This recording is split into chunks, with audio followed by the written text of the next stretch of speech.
Good morning. Today is Tuesday, May 5th, 2020. We're going to start with our meme of the day. I love Baby Yoda, chicky nuggies. Alright, remember, you should watch or read the daily message, complete your assigned lessons, which today is just a review, extra time to work on what we did last week.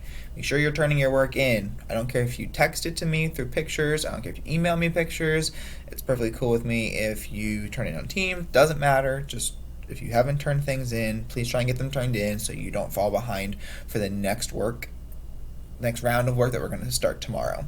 Also, make sure you're checking in with me at least twice a week. That could be turning in your work, popping in saying hi, messaging me, calling, texting, emailing your parents, whatever. So we're finishing up lessons 9.345. Make sure you finish and turn in lesson 9.3, 9.4, 9.5, and your week 1 and 2 quiz. Optionally, if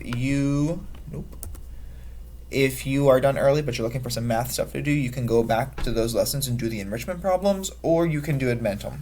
If you have any questions, I'm here. Pop in my office hours or message me. Thank you. Have a great day.